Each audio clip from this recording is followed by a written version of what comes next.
Again, good morning. I'm Marc Eigner. As Michael said, I'm a partner and co-founder of Polaris, and our mini summit is going to talk about medical education and associated compliance risks. During this shorter version of the session, the teaser, we're going to speak about, I'll talk about the US perspective, and then my colleague will speak about the EU perspective. And then during the actual mini summit, we're also going to have the EMEA perspective in a more in-depth conversation. And this is tomorrow, so I think it's tomorrow at 11:30 a.m. There's that. Okay, so really to sort of give an overview, it's interesting because in the US, medical education support is very, very well regulated. So about 5 to 10 years ago, there was a perception, at least, that pharma companies were using medical education support in a non-compliant fashion. So the government came in and very heavily regulated the process, and I'll go through a little bit of that in a few minutes.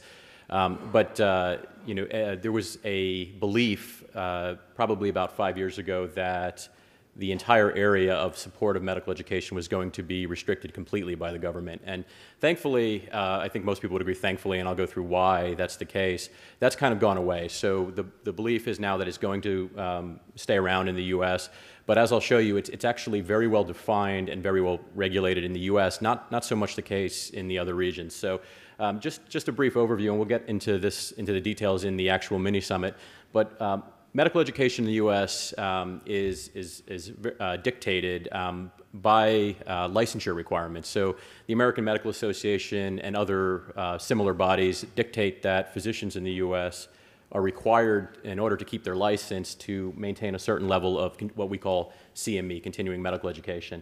And the AMA, the American Medical Association, in conjunction with the government, formed what's called the ACCME, which is essentially an accrediting council, which what they do is they basically facilitate and govern the process of formally accrediting medical education in the U.S.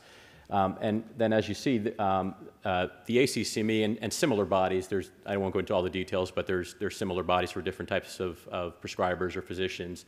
And essentially what they do is they accredit medical education providers. So these are third parties that are now officially, I guess, blessed in order to go out and educate physicians and give them official AMA credits. The interesting thing about this whole thing is that funding for medical education can really come from a lot of places. And so if you, obviously, commercial support is one area, government grants is another area, and then physicians actually paying for their education is another area.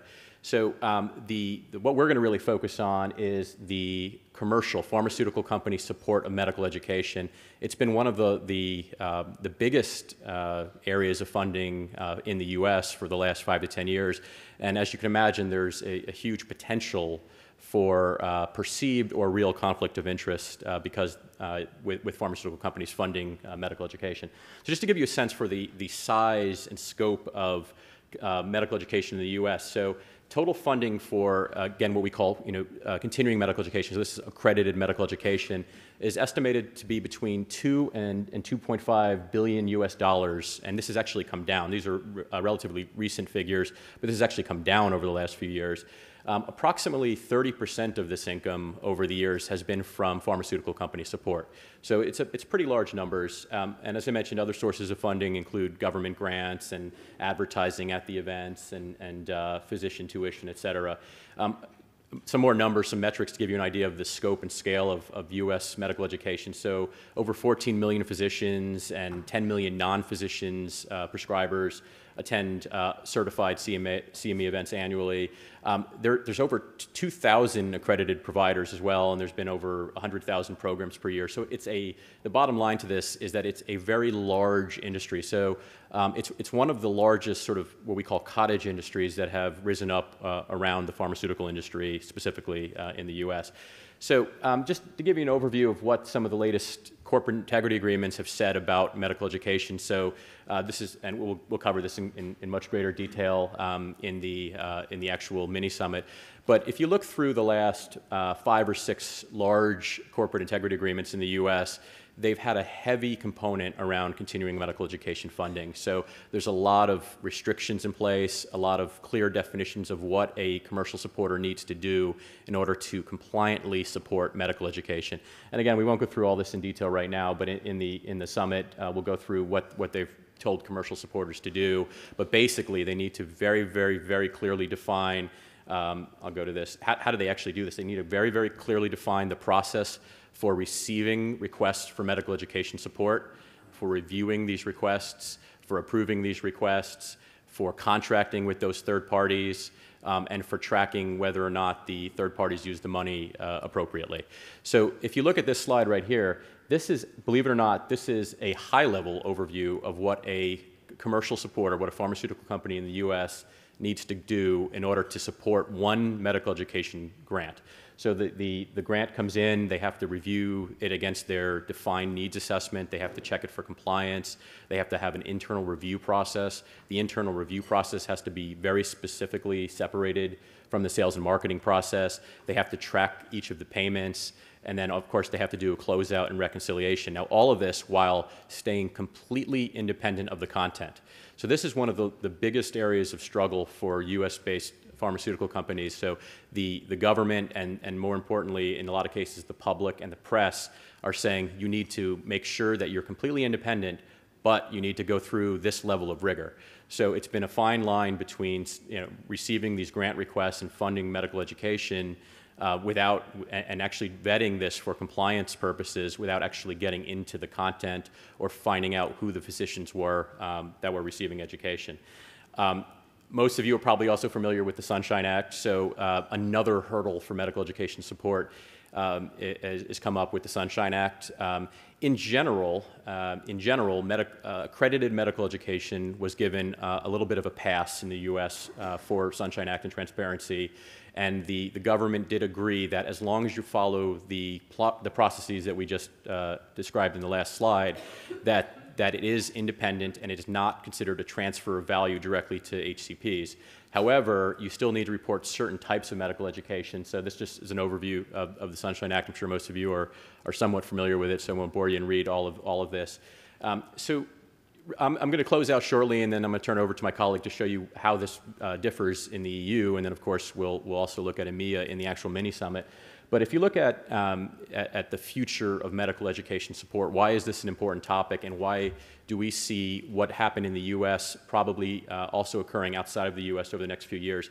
So CME is a very integral component to the U.S. healthcare system, and a lot of people forget this. So the physicians in the U.S. not only are required to take these classes, but really this is, if you look at all the surveys that they've given, this is what they list as one of the best ways, accredited medical education is one of the best ways for them to make sure that they are up with standards of care. Standard of care issues is a huge problem in the U.S., especially in certain regions of the country. So it is a very important piece. And it is true that at varying levels for many years, there was some abuse within support of medical education. So sales and marketing in general was very heavily involved in the process, and both the independence aspect, but also the amount that was paid specifically to customers, to academic hospitals, was abused.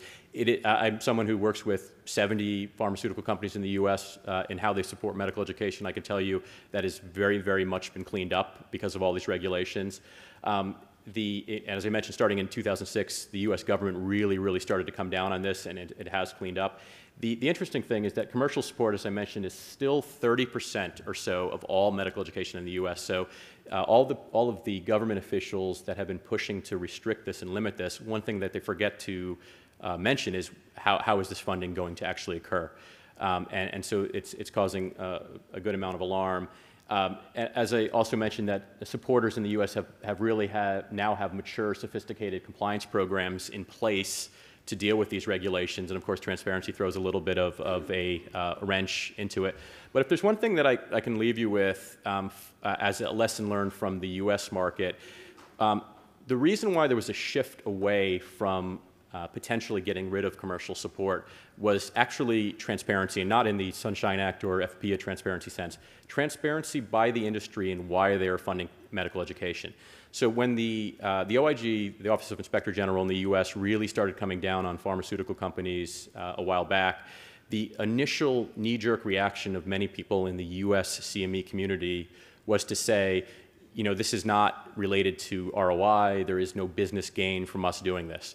And that was actually, believe it or not, worse than coming out with the truth, and I'll explain what we believe that the truth is. Because a lot of the press and the regulators said, you guys are not nonprofits, you're giving away this money, and you're saying there's no ROI, there's no business benefit. We actually believe you even less, so don't say that. So the CME community, the commercial support community in the US got together, and they said, we should be very open about this. And what the truth is that there is a mutual benefit, and this is the term that's really been getting a lot of discussion lately. There can be a mutual benefit between the patient and the pharmaceutical company by educating physicians on what is out there, as long as it's independent and it's approved in a compliant fashion and all of these rules are followed and it's truly independent. Then if a independent medical education provider is going to educate physicians in a certain therapeutic area and they are not specifically biased towards any commercial supporter, there really is mutual benefit possible. And as soon as they shifted to say, you know what, you're right, there is business benefit out of it. Nobody's actually quite said those words. They're still a little bit afraid to say there's a direct business benefit of supporting medical education. But by saying, you know what, there can be a mutual benefit by compliantly supporting independent medical education for both us and for the patient, that scrutiny has really started to die away. And so we do believe that medical education support will continue, probably nowhere near the levels that they were 5 to 10 years ago. But the idea is that it's still a very important piece of the puzzle. And as these regulations and the scrutiny are starting to, and the formalization of officially what is called medical education in other countries starts to occur, one thing that I would encourage you is to think about being very open with that right from day one. So Ima Parando is going to come up and discuss the EU side of this, but before she does, is there any questions that I can field on the US side of medical education? Are there any questions? Yeah. Yep.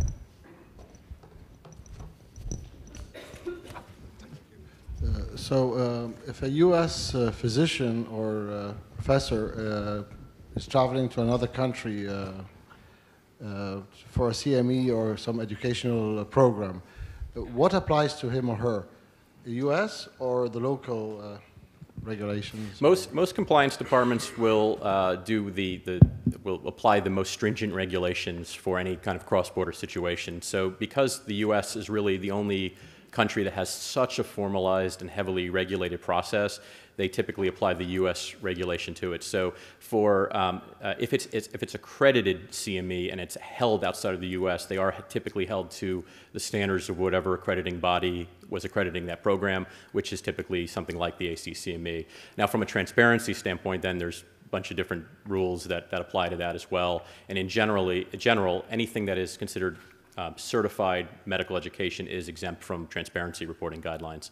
But in general, it's the U.S. rules that are applied. A lot of companies are struggling with that as they look to expand commercial support outside of the U.S. And one of the main reasons, and this is a good segue into the next presentation, is the definition of independent medical education is certainly not as clear outside of the U.S. And again, it's not to say that the U.S. is certainly by any means better in this. It's more because it was abused and then regulated, and now it's clearly defined. So it's not to say that it was a more mature model as much as a required to be a more defined model.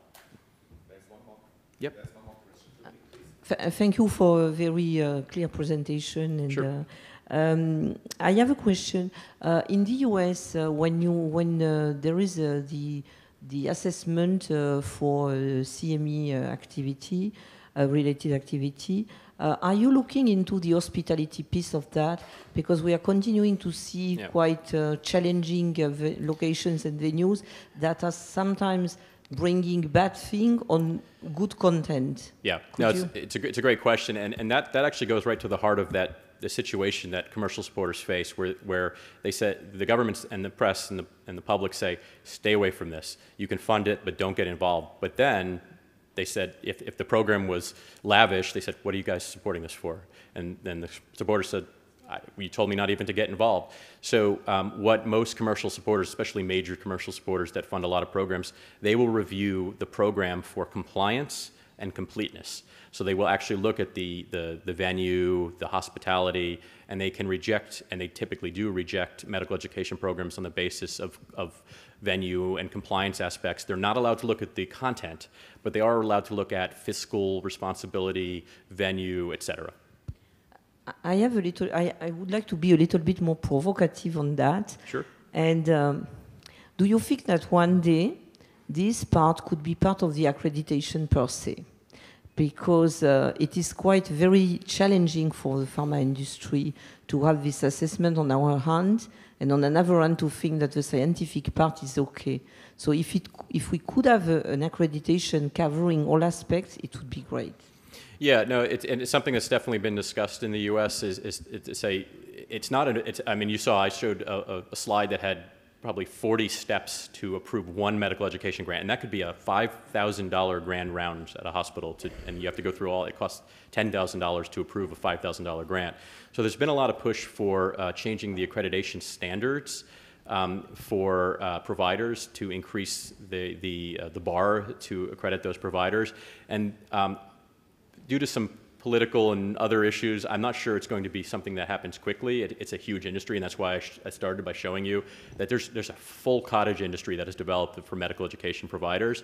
So I don't think it's going to happen overnight, but the one benefit we have seen from the reduction of commercial support is actually a reduction in the number of accredited providers, and commercial supporters tend to raise the bar for who they're going to support by doing things like requiring higher level of outcomes of collection in medical education. That we could talk definitely more about that at the summit as well, because I think I'm out of time. But thank you for the questions. Okay, thank you very much for the